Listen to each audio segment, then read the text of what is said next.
संकल्प अपना, देश अर्पित प्राण हो। स्वाभिमानी स्वावलंबी, स्वाभिमानी स्वावलंबी, देश का निर्माण हो, देश का उत्थान हो। है यही संकल्प अपना, स्वत्व की अवधारणा को आज जीवन में धरें। स्वत्व के चैतन्य स्वर को आज उर उर में धरें। स्वत्व की आराधना पर, स्वत्व की आराधना पर देश का अब ध्यान हो, देश का उत्थान हो। है यही संकल्प अपना, स्वत्वहीनों ने सदा संसार की ठोकर सही। स्वत्वधारी वीरवर को पूजती सारी मही। स्वत्व के सामर्थ्य से ही, स्वत्व के सामर्थ्य से ही देश का सम्मान हो, देश का उत्थान हो। है यही संकल्प अपना, स्वत्व प्रज्ञा से प्रकाशित राष्ट्र प्रतिमा हो खड़ी। स्वत्व शैली चिंतना की सतत विकसित हो लड़ी। स्वत्व प्रेरित नवऋचा में, स्वत्व प्रेरित नवऋचा में देश का विज्ञान हो, देश का उत्थान हो।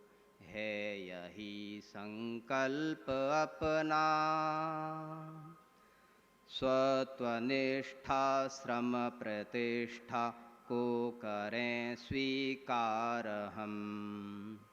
स्वत्वरथ पर विश्वकर्मा फिर करें साकार हम।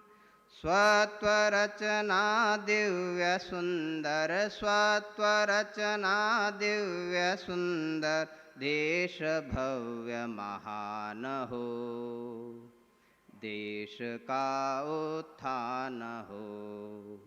है यही संकल्प अपना, देश अर्पित प्राण हो। स्वाभिमानी स्वावलंबी, स्वाभिमानी स्वावलंबी, देश का निर्माण हो, देश का उत्थान हो, देश का उत्थान हो।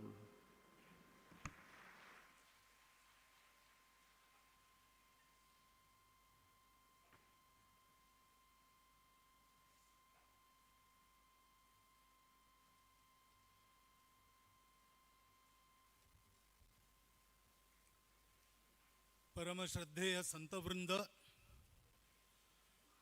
आज के कार्यक्रम के हमारे मुख्य अतिथि श्रीमान अजय पीरामल जी,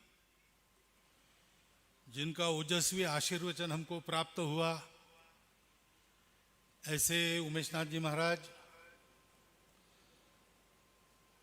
आदरणीय भंसाली जी, मित्रवर राजकुमार जी, मंच पर उपस्थित सेवा भारती के सभी अन्य पदाधिकारी गण, देश के कोने कोने से यहाँ पर उपस्थित हुए सेवा कार्यकर्ता, संघ के माननीय अधिकारी गण, उपस्थित नागरिक सज्जन एवं माता भगिनी, सेवा संगम का ये तीसरा आयोजन है।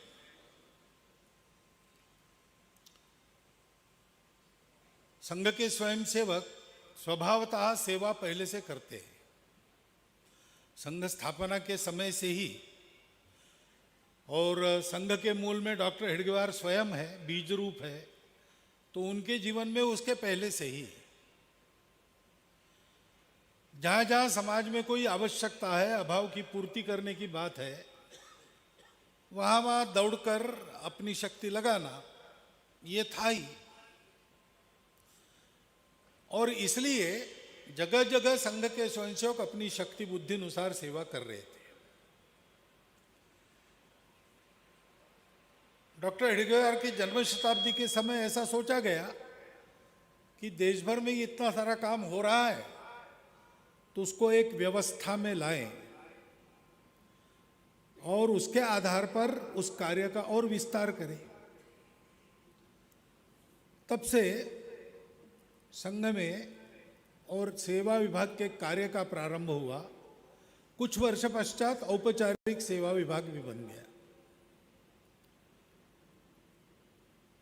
तो उसके द्वारा संघ की शाखाओं में आने वाले स्वयंसेवकों में सेवा की मानसिकता को जागृत करना होती सब में है, सोई रहती है, उसको जगाना पड़ता है। सब लोग उत्साह में काम करने के लिए आते हैं, लेकिन उत्साह के कारण दृष्टि थोड़ी एक लक्ष्य बन जाती है, उनका ध्यान बटोरना। भाई जैसे देश की सुरक्षा एक विषय है, वैसे देशवासियों की सेवा भी दूसरा विषय है, उसकी आवश्यकता है। ये सारे काम वो सेवा विभाग करता है। और फिर संघ के स्वयंसेवक जो सेवा करते हैं उसका कुछ स्वरूप बनता है, तो उसके न्यास संस्था ये सब बन जाता है। एक ऐसी सेवा की एक बड़ी सृष्टि संघ के स्वयंसेवकों की खड़ी हुई है। और ये भी नहीं है कि देश में सेवा करने वाले पहले संघ के स्वयंसेवक है।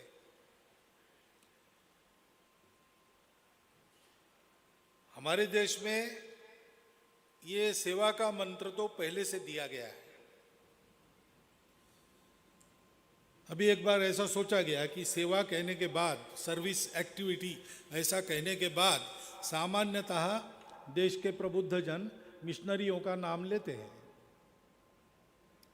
दुनिया भर में मिशनरी अनेक संस्थाएं चलाते, अनेक स्कूल चलाते, अस्पताल चलाते, सबको पता है। तो भाई हिंदू समाज के संत सन्यासी क्या कर रहे हैं, ऐसा सोच के एक बार चेन्नई में, तमिलनाडु में जितने हिंदू संत है उनका अगर कोई सेवा केंद्र होगा, कोई सेवा करते होंगे, तो उसको आमंत्रित करके एक हिंदू सर्विस सेवा फेयर ऐसा किया गया। तो ध्यान में आया कि दक्षिण के 4 प्रांतों में, यानी राज्य के नाते अलग है, लेकिन कर्नाटक, कन्नड़ भाषी प्रांत, तेलुगु भाषी प्रांत, मलयालम भाषी और तमिल भाषी, केवल आध्यात्मिक क्षेत्र के हमारे आचार्य, मुनि, सन्यासी, भिक्षु सब मिला के जो सेवा करते हैं वो मिशनरियों की सेवा से कई गुना ज्यादा है। अब मैं ये स्पर्धा की बात नहीं कर रहा हूं, उनसे ज्यादा, उनसे कम, ये मेरा पैमाना नहीं है। सेवा का ये पैमाना हो भी नहीं सकता। सेवा सेवा है। सेवा कोई स्पर्धा की बात नहीं है। सेवा से कोई काम निकालना नहीं है। सेवा ये मनुष्य के मनुष्यत्व की स्वाभाविक अभिव्यक्ति है। मनुष्य और पशु में अंतर क्या है? तो पशु को संवेदना होती है, नहीं होती है बिल्कुल ऐसा नहीं। एखादे घर में एखादा व्यक्ति गुजर जाता है तो उस घर की गाय 3 दिन खाती नहीं, उस घर का कुत्ता खाना पीना छोड़ देता। ऐसे कई प्रसंग प्रत्यक्ष लोगों के अनुभव में है। उनको भी समझ में आता, संवेदना सबको होती है, लेकिन संवेदना पर कृति करना ये गुण मनुष्य का है, उसको करुणा कहते हैं। अभी G20 हुआ, G20 में एक C20 भी हुआ, सिविक 20 ऐसा। तो वो नागपुर में कार्यक्रम संपन्न हुआ अभी कुछ दिन पहले।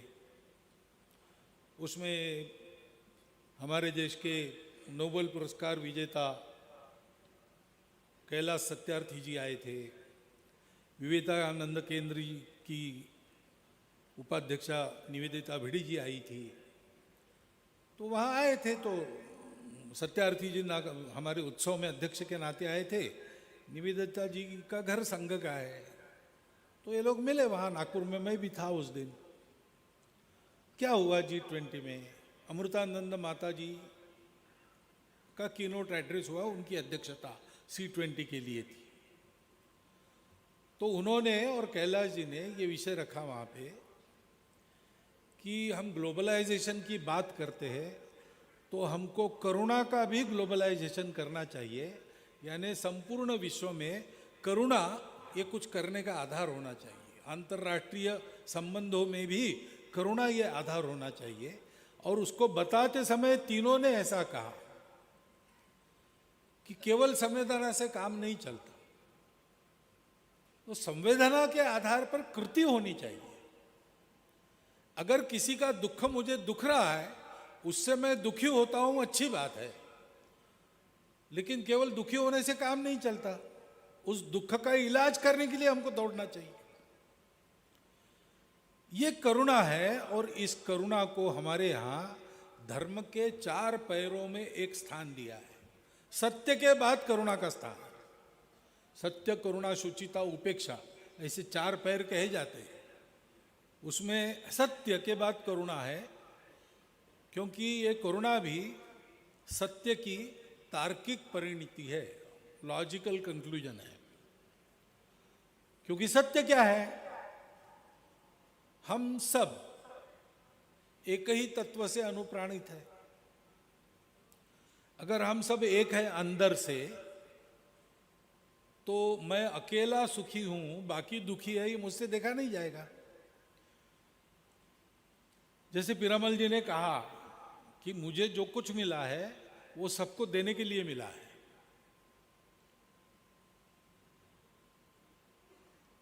तेन त्यक्तेन भुंजिथा, ऐसा जो कहा है, ईशावास्यमिदं सर्वम यत्किंचम जगत्याम जगत तेन त्यक्तेन भुंजिथा। मेरे पास जो है वो सबके लिए देकर जो बचता है उसमें मैं मेरा चलाऊं, क्योंकि मैं और बाकी ये अलग नहीं है, सब में मैं हूं, मुझ में सब है।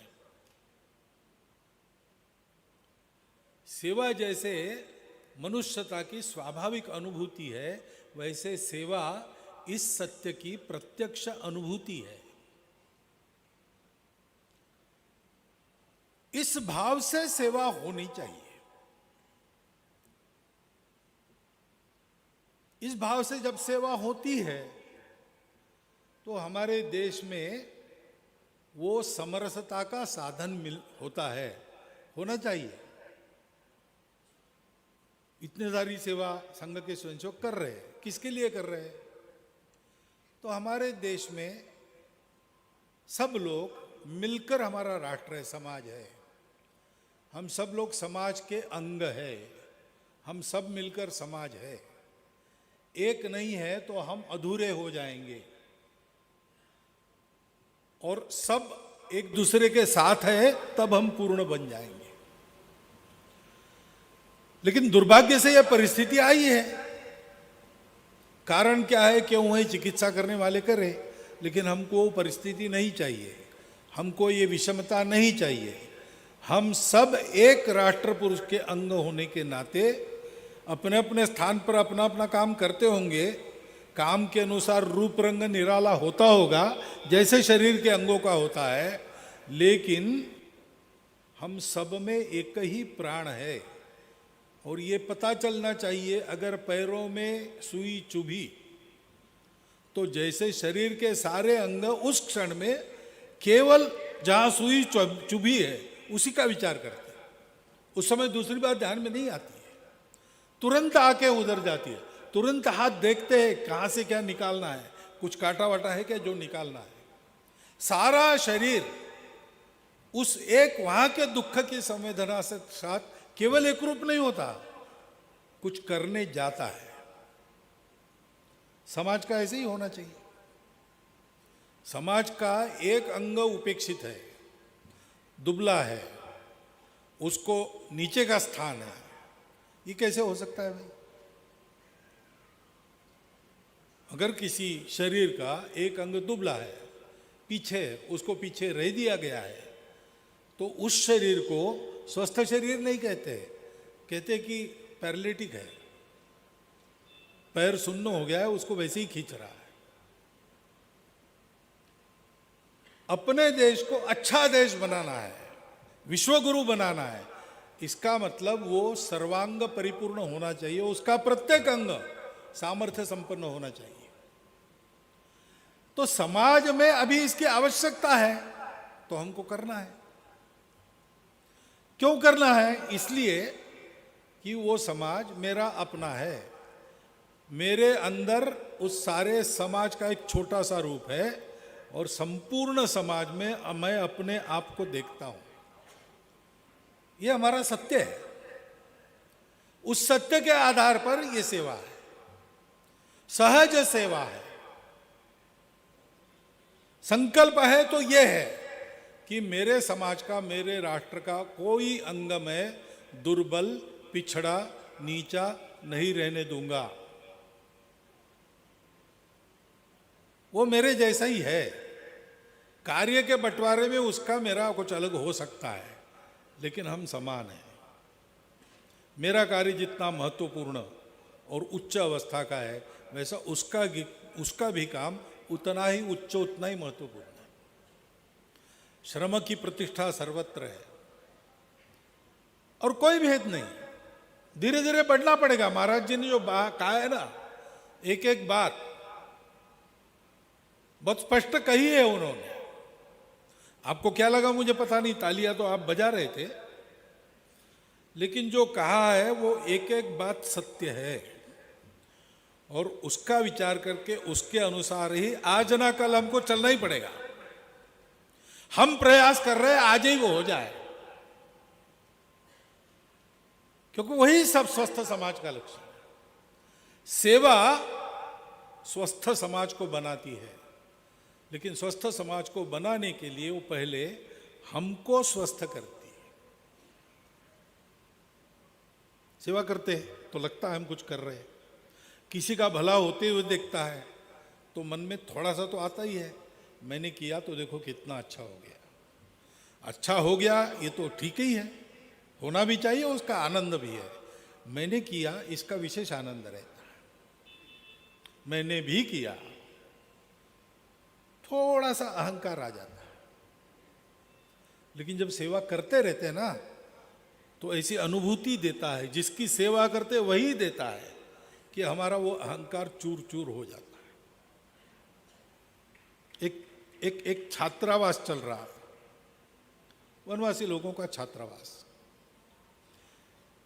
वहां पर एक जंगल में, गांव में रहने वाला एक वनवासी बालक आ गया। वो केवल अपना हस्ताक्षर कर सकता था और उसको अक्षर ज्ञान नहीं था, और घर में थोड़ी बहुत खेती थी, परिवार में उसकी बूढ़ी माँ थी, वो था, और कोई था नहीं। थोड़ी सी जमीन थी लेकिन उसमें चल जाता था।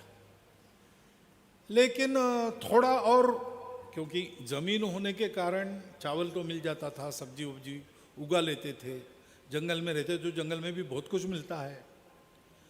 परंतु कभी कुछ लाना है, नमक लाना है वगैरह, तो पैसा चाहिए, मुद्रा चाहिए। उसके लिए कुछ छोटी मोटी नौकरी मैं कर लूँगा, ऐसा सोच के वो आया था ब्लॉक केंद्र पर, नौकरी ढूंढ रहा था। अब जिसको अपना हस्ताक्षर छोड़ के कुछ भी अक्षर ज्ञान नहीं, उसको क्या नौकरी मिलने वाली है? वो आया, उसके परिचित छात्रावास में एक बालक पढ़ रहा था, उसके परिचय से छात्रावास में रुका, 3 दिन घूमा, कुछ नहीं मिला। 3 दिन के बाद वो हमारे अधीक्षक के पास आया, और उसने कहा कि या तो नौकरी वोकरी मिली नहीं, लेकिन मैं यहाँ 3 दिन से हूँ, मैं देख रहा हूँ यहाँ झाड़ू लगाना पड़ता है, यहाँ पानी भरना पड़ता है कुएं से, यहाँ भोजन बनाना पड़ता है, आप ये काम मुझे दो, मुझे वेतन दो, मैं ये काम करूँगा। घर में हमारी माताजी है, बूढ़ी है लेकिन थकी नहीं है, तो हमारी छोटी सी ज़मीन है, आधा एकड़ होगी वो देख लेगी, उसको मैं ये पैसे भेजते रहूँगा और कुछ बचत वचत भी करूँगा, तो आड़े वक्त में आधार के लिए हो जाएगा। तो हमारे छात्रावास अधीक्षक ने कहा कि देखो भाई, हम भी लोगों से मांग कर सेवा करने वाले लोग हैं, तो हमको देने के लिए हमारे पास ज़्यादा नहीं। तुमको तो कोई नौकरी छोटी भी मिल जाए, 100-200 रुपया कुछ महीना ऐसे मिल जाए, हम यहाँ 30 रुपये से ज़्यादा दे नहीं सकते। तो उसने कहा कि इससे ज़्यादा नौकरी मुझे मिल भी नहीं सकती, तो आप वही दे दो मुझे, ऐसा करो 4 महीने का एक साथ दो। और वो रह गया। तो ठीक है। बीच में एक बार हमारे विभाग प्रचारक जी आए, तो वो थे वहाँ 2-3 दिन, तो इसने परिचय करा लिया, पूछा कहाँ रहते हो, तो उन्होंने बताया विभाग केंद्र का नाम। तो बोले अच्छा, शहर से। आप कितने पढ़े हैं? तो तुम कितने पढ़े हो? तो उसने कहा कि मैं पढ़ा नहीं हूँ। उन्होंने कहा मैं तो, अब पढ़ा नहीं है उसको क्या बताना, डिग्री भी क्या समझ में आएगी। उन्होंने कहा मैं 22वीं पढ़ा हूँ, 22वीं, क्योंकि वो MCOM LLB है। तो ठीक है, 22वीं। तो बड़ा आश्चर्यचकित हो गया, 22वीं पढ़े तो आप बहुत पैसा कमाते होंगे। तो उन्होंने कहा पैसा नहीं कमाता, मैं यही काम करता हूँ। अच्छा, तो इस काम के कितने मिलते हैं आप? उन्होंने कहा भाई मैं प्रचारक हूँ, पैसे वैसे लेता नहीं हूँ। तो आपका घर कैसे चलता है?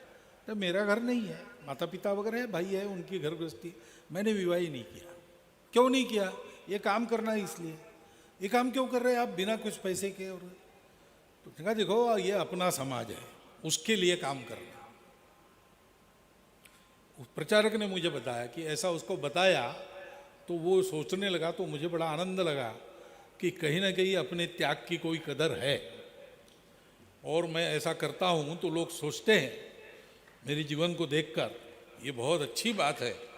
ये थोड़ा सा मन में आ गया उनके। दूसरे दिन ये बालक छात्रावास अधीक्षक के पास गया और उनको कहा कि वो मेरा पैसा जो है, तो कहा देखो 2 महीने हुए, 60 रुपये अब तुम ले लो। छात्रावास अधीक्षक ने समझा उब गया, ये 30 रुपये में क्या करेगा, छोड़ना चाहता है, तो उन्होंने 60 रुपये ले लो और जाओ। उसने नहीं, मैं जाने वाला नहीं हूँ, मुझे वो पैसा नहीं चाहिए। तो उसको लगा एक गुस्सा हो गया, देखो मैंने पहले ही बताया था 30 रुपया देंगे महीने का, पहले ही समझाया था तुमको ये बहुत कम है, अब हमारे पास है नहीं तो क्या करेंगे। थोड़े नहीं, मुझे पैसा नहीं चाहिए, मैं बिना पैसे से यहाँ रहकर यही काम करूँगा। तो लेकिन ये कैसे करोगे तुम? उसने कहा तो क्या हुआ, ये 22वीं पढ़ी है और समाज का काम कुछ ये भी न करते। तो यहाँ तो मैं देख रहा हूँ मेरे ही अपने भाई मित्र यहाँ सब पढ़ रहे हैं, इतना अच्छा काम, मैं अनपढ़ हूँ तो क्या, ये काम तो मैं कर सकता हूँ, इनके लिए समय दे सकता हूँ। 15 साल पूर्णकालिक रहा हो, बाद में उसको अपना घर चलाना पड़ेगा, उसको देखना पड़ेगा, इसलिए ड्राइविंग वगैरह सिखाकर, बाकी पढ़ने की उसकी क्षमता नहीं थी, उसकी नौकरी वगैरह ढूंढकर उसको स्थापित कर दिया हम लोगों ने। लेकिन उस प्रचारक ने हमको कहा कि जब पहले बात की तब मुझे लगा कि चलो, लेकिन दूसरे दिन मैंने सोचा कि हम तो खाते पीते घर के, पढ़े लिखे, विचार कर सकने वाले, बहुत बौद्धिक पी कर और हम ऐसे तैयार हो गए और फिर जीवन दिया, इसको तो कुछ भी नहीं मिला। ये एक रात में उसने तय कर लिया कि देश के लिए करेंगे। ये अपने उस अंग की महत्ता है जो पीछे है, जो कभी कभी हम कहते हैं कि थोड़ा दूर रहो। वो सिखाता है हमको कि यहां बैठे हुए प्रत्येक सेवा कार्यकर्ता का अनुभव है। इसलिए ये सहज सेवा, उसमें संकल्प जुड़ जाता है, देश को बड़ा करना है, सबको बड़ा करना है। लेकिन देश बड़ा होगा नहीं होगा ये भविष्य की बात है। हमारा समाज आज इस स्थिति में है तो ये हमारे लिए अच्छी बात नहीं है, शोभा देने वाली बात नहीं है। हमारे समाज का एक अंग पीछे नहीं है, हम उसके कारण सब लोग पिछड़ गए हैं। ये पिछड़ापन दूर करना है, सबको समान अपने जैसा मानकर सबको सेवा के द्वारा अपने जैसा बनाना है। हम संकल्प कर सकते हैं, हम सेवा कर सकते हैं, उनकी ताकत नहीं है, उनको ऐसी ताकत देनी है कि वो ताकत पाकर वो उस हमारे पूर्णकालिक वनवासी बालक जैसे कहेंगे कि हम पीछे रहे तो क्या हुआ, हम भी कर सकते हैं। और पीछे रहेंगे नहीं, आगे आएंगे, वो भी कमाएंगे, वो भी साधन संपन्न होंगे और सोचेंगे कि इसका उपयोग, जैसे पीरामल जी ने बताया था कि किसी की सेवा करने के लिए हमको मिला है, हमको भी जो मिला समाज का हाथ, वो इस समाज की सेवा करने के लिए मिला है। देने वाला देता जाए, लेने वाला लेता जाए, लेते लेते लेने वाले ने एक दिन देने वाले का हाथ ही ले लेना चाहिए, ऐसी अर्थ की एक मराठी कविता है। हमारी ये सेवा, अपनी ये सेवा, हम सबकी ये सेवा ऐसी होनी चाहिए कि जिनकी हम सेवा करते हैं वो आज उनको मजबूरी में लेने वाला बनना पड़ रहा है, लेकिन कल वो देने वाले बनेंगे और बनते हैं। क्योंकि सौभाग्य से जिस भक्ति आंदोलन का उल्लेख महाराज जी ने किया, उस भक्ति आंदोलन के कारण भारत का समाज ये वास्तविक मनुष्यों का समाज है। उनके अंदर ये करुणा है, केवल संवेदना नहीं है। और इसलिए जब संघ के स्वयंसेवक सेवा करने लगे तो उनको ये भी ध्यान में आ गया कि अपने देश में कोई अकेले हम नहीं हैं, बहुत लोग बहुत प्रकार से सेवा कर रहे हैं। हम ये जानते हैं कि दूर दूर से लोग आए, हजारों मील दूर से आए, उन्होंने हमारी सेवा की। हम ये नहीं जानते कि उनके आने के पहले से हम बहुत सारी सेवा कर रहे थे, कर रहे हैं और करते रहेंगे, क्योंकि सेवा का जो कारक है करुणा, वो करुणा हमारे धर्म के 4 में से एक पैर है। हमारा समाज धार्मिक है, उसके मन में ये करुणा है और इसलिए करते रहता है। परंतु थोड़ा ये जो सहज सेवा है उसको सदिश करना, संपूर्ण विश्व में इस करुणा के आधार पर अगर चलना है, आज जो स्वार्थ के आधार पर चलता है, आज जो स्पर्धा के नाते चलता है, उसके बजाय हम एक कुटुंब है, इसलिए अपनेपन के आधार पर, संबंध के आधार पर, करुणा के आधार पर चले। ऐसा करना है तो उसका उदाहरण तो भारत को ही रखना पड़ेगा और उसके लिए भारत को बड़ा होना पड़ेगा। भारत को बड़ा होना है तो भारत के प्रत्येक व्यक्ति को वो स्वयं बड़ा हो सके इस स्थिति में लाना पड़ेगा। इस दिशा में इन सारे सेवा कार्यों को सदिश बनाना, समन्वित बनाना। इतने सारे लोग सेवा करते थे, कर रहे हैं, आगे भी करेंगे, लेकिन वो दिखते नहीं है। क्यों नहीं दिखते? नहीं दिखना एक अच्छी बात है, अहंकार काम नहीं करता। सेवा जितनी गुप्त रहे उतना अच्छा है। लेकिन जिस स्थिति में आज हम हैं, उस स्थिति में ये सेवा दिखती नहीं, यानी केवल पेपर में नहीं दिखती ऐसा नहीं है, उसके कुछ परिणाम नहीं दिखते। क्यों नहीं दिखते? इसलिए नहीं दिखते कि वो सदिश और परस्पर पूरक नहीं है। वो अगर ऐसे बनेंगे तो ये सेवा अल्पावधि में एक सर्वांग सुंदर, जिसके सब लोग समर्थ, स्वावलंबन के योग्य है, परंतु फिर भी अपनत्व को मानकर एक दूसरे पर निर्भर रहकर अपने समाज को आगे बढ़ाते हैं, ऐसे लोगों का ये समाज बनेगा। ऐसे लोगों का समाज जब बनेगा तो दुनिया के सामने एक अनुकरणीय उदाहरण प्रस्तुत होगा। स्वम स्वम चरित्रम शिक्षेरम पृथिव्याम सर्वमानवः, ये हमारे पूर्वजों का आदेश, उस समय उसका पालन होगा। ऐसी सेवा खड़ी होनी है। और इसलिए पहले तो सेवा करने वाले सारे कार्यकर्ता मिले, जिले में बैठकें होती है, विभाग में बैठक होती है, प्रांत का सेवा संगम होता है। एक बार कुछ वर्षों में ये अपना अखिल भारतीय सेवा संगम करना। यहां पर सेवा क्षेत्र में काम करने वाले अन्य लोग भी, जैसे पीरामल जी आज आए, अजीम प्रेम जी पिछली बार आए थे, GMR वो आए थे, ऐसे लोग आते हैं जो स्वयं सेवा क्षेत्र में कार्यरत है। उनकी भी कल्पनाएं, प्रतिभाएं वहां दिखती है, उसके परिणाम दिखते हैं।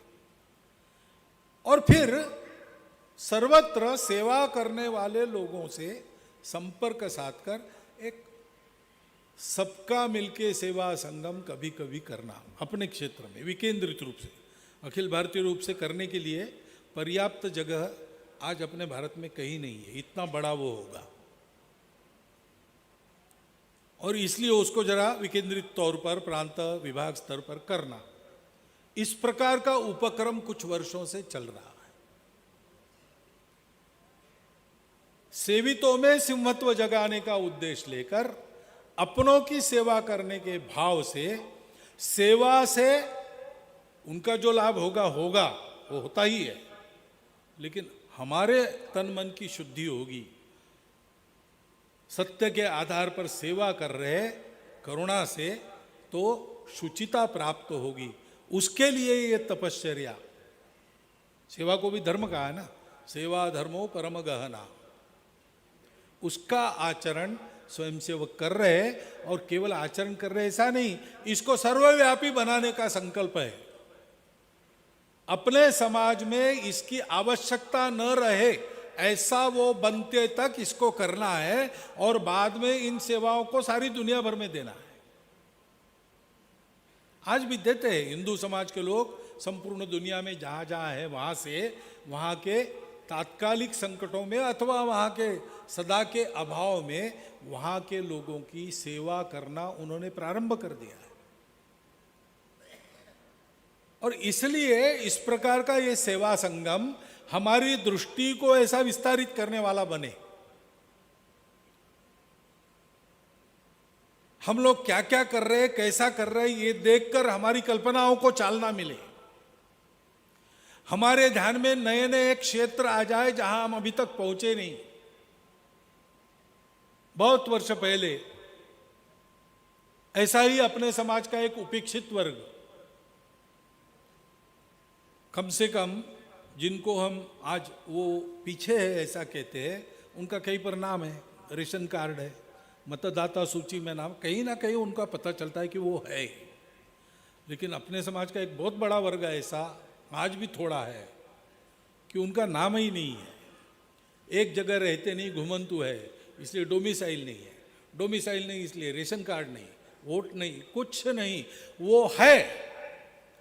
ऐसे क्यों है? देश के स्वतंत्रता के लिए वो निरंतर लड़ते रहे। देश के समाज में अपने सांस्कृतिक आधार पर विभिन्न प्रकार की विधाओं का प्रचार प्रसार करने का कर्तव्य करने के लिए उन्होंने अपने घर छोड़ दिए, अपनी जगह छोड़ दी, एक जगह नहीं रहे। वो झुके नहीं, वो स्वतंत्रता के लिए लड़ते रहे, तो विदेशी शासकों ने उनको अपराधी घोषित कर दिया, उनका नाम तक मिटा दिया। स्वतंत्रता के बाद भी वो ऐसे ही, जिनको हम भूल गए, ऐसे लोग थे। भगवान ने कृपा की, हमको दृष्टि दी, हमारे स्वयंसेवकों का ध्यान गया, वहां भी एक काम शुरू हो गया है। ऐसे नए क्षेत्र है। ऐसा मानना नहीं कि इतने सारे लोग यहां सेवा संगम में उपस्थित है और हर 5 साल के बाद हम अपनी गिनती करते हैं, वो गिनती में सेवा कार्य बढ़ रहे। केवल सेवा भारती के नाम से चलने वाले आज 43,000 के ऊपर कुछ ऐसे सेवा कार्य हो गए हैं। सबका मिलाकर 1.25 लाख के आसपास जाता है।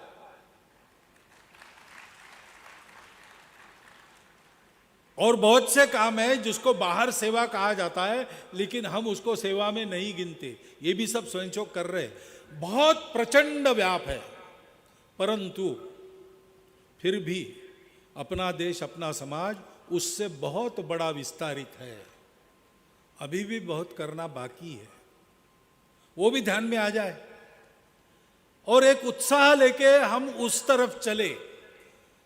कि हम अपनी सेवा को सर्वव्यापी बनाएं, सर्वत्र चलने वाली सेवा के साथ संपर्क करें और सेवा का अभियान समाजव्यापी अभियान बन जाए। एक दिशा में संपूर्ण विश्व को कुटुंब बनाने वाला भारतवर्ष, खड़ा करने वाला समाज, सर्वांग सुंदर समाज, सर्व सामर्थ्य संपन्न समाज, ये खड़ा हो और वो अपनी चुनौतियों और समस्याओं को समाप्त कर संपूर्ण विश्व को इस प्रकार का ज्ञान, इस प्रकार की भक्ति, इस प्रकार के कर्म का उदाहरण दे जिससे विश्व ऐसा हो। ये खड़ा करने की दिशा में ये अपने देश में इस प्रकार सेवा करने वाली सारी सज्जन शक्ति एक समूह बनकर परस्पर मिल न जाते हुए लेकिन मिलकर चले, पूरक बनकर चले। इस दिशा में हमको अपने प्रयास को भी ले जाना है। इतना आप सब लोग स्मरण में रखें और इस सेवा संगम में इस दृष्टि से होने वाले सारी चर्चा को आत्मसात करके इस दिशा में आगे सेवा कार्य का रथ बढ़ाए, ऐसा एक अनुरोध आपके सामने रखता हूँ।